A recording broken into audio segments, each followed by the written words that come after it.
We're actually planning on launching a podcast Most format, people so that'll be explain pretty Speed's interesting. success with personality, chaos, or luck. But after studying 'Cause years it's of his hard uploads, to I found a repeatable system hiding underneath almost kinda stay everything he interesting does. talking And to that's yourself, you know? important because building an audience through And I don't live wanna keep streaming has watching other never been people's stuff. harder. With millions of creators competing for the same viewers, simply going live is no longer enough to grow. I spent thousands of hours breaking down channels into practical strategies, and after analyzing more than 100 hours of Speed's content, here's the framework that gained him 622 million views last month. Since mid-2022, Speed's content has followed a simple 3-step formula. And it all starts with step 1, breaking the invisible ceiling.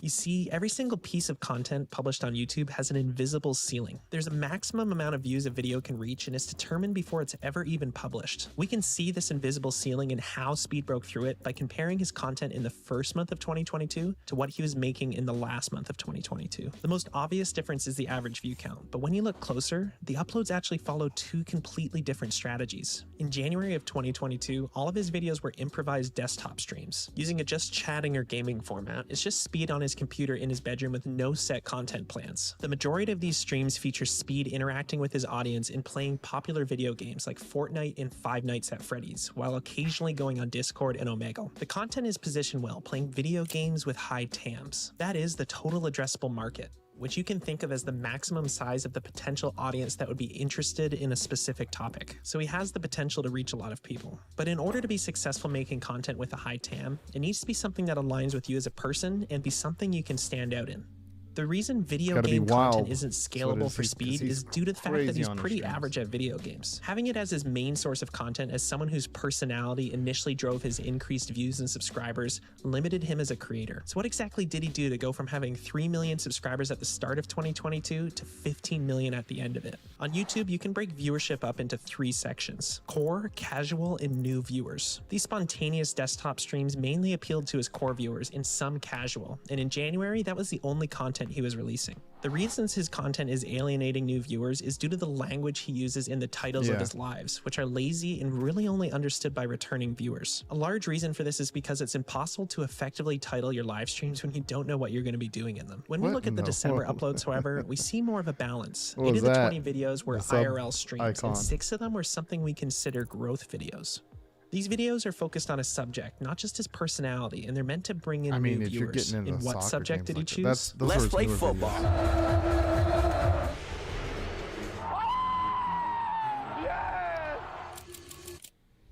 Over the course of 2022, Speed made one of the smartest decisions of his career, and that was to rebrand as the guy that loves football and is obsessed with Ronaldo. But it's not just as simple as that. There are a few things that contribute to how he was able to obliterate the view ceiling he had at the start of 2022. The most obvious being the new addressable market that he's now tapped into. He went from the TAMs of the video games he was playing to the TAMs of the biggest superstar in the world with 670 million followers on Instagram. In the biggest sport with an estimated 3.5 billion fans worldwide. Now, the less obvious thing he did was how he shaped his content. In December of 2022, he had 4 outlier videos tied to the World Cup. Learning from those videos, he developed repeatable formats that have since been responsible for 7 of his 10 biggest live streams. It's essentially a cheat code. With his brand so closely tied to football, all he has to do is show up for a major football event and it's viral content. That's the power of a large total addressable market. For him to reach these large numbers, only a small percentage of football fans need to be interested. The content doesn't need to appeal to everyone. It just needs to resonate with a fraction of a massive audience. But replicating Speed's success isn't as simple as just starting to make football content. Many creators have tried and failed or only achieved a small fraction of what Speed has. And a large reason for that is due to the second part of his formula, the momentum arc. It's Speed's solution to the live stream do any of y'all actually watch or that limits a lot of creators. To Speed? So what do y'all is care the for live it, stream paradox? I know you see, live streams are a bit of a double-edged sword. On one hand, they're great for building an audience because the creator can directly interact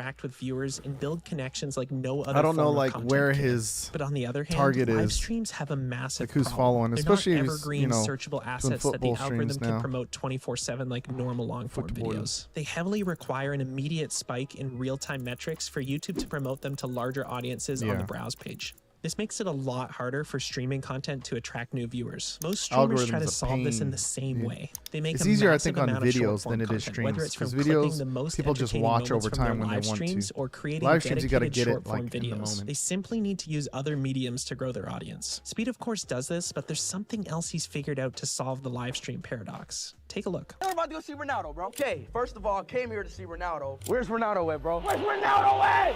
What Speed has done is steal a mechanism from your favorite TV shows. He doesn't think of content in terms of individual videos. He thinks in terms of story arcs and sagas. Every stream, clip, collaboration, challenge, or world tour becomes part of a larger narrative that fans can follow over months or even years. This is important because audiences feel far more invested when it feels like they're watching a journey rather than just isolated pieces of content. You see the stories start to unfold in short form, so you turn into the live stream to catch what I'm gonna just pause real quick. I was on a couple of see people coming in on Twitch and YouTube. So just letting you guys know that we're actually trying to be more consistent with our streams.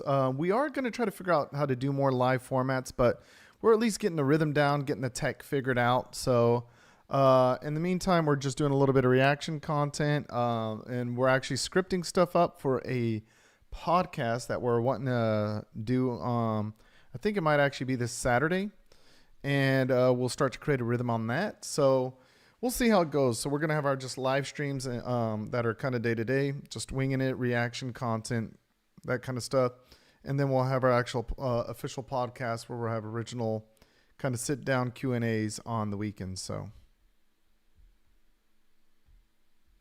you hope will be the finale. The perfect example of this is Speed's Ronaldo saga. These are 4 examples of streams where Speed thought he was going to meet Ronaldo. These streams could be viewed as failures, but in fact, they're the exact opposite when you look at the numbers. Each failed attempt helped to attract a wider audience and built more anticipation around the moment that he would finally get to meet him. But there's more to it than just that. Take a look at what all this hype and anticipation results in. Biggest fan. That's funny. IShowSpeed. He's creating the hype with the drama.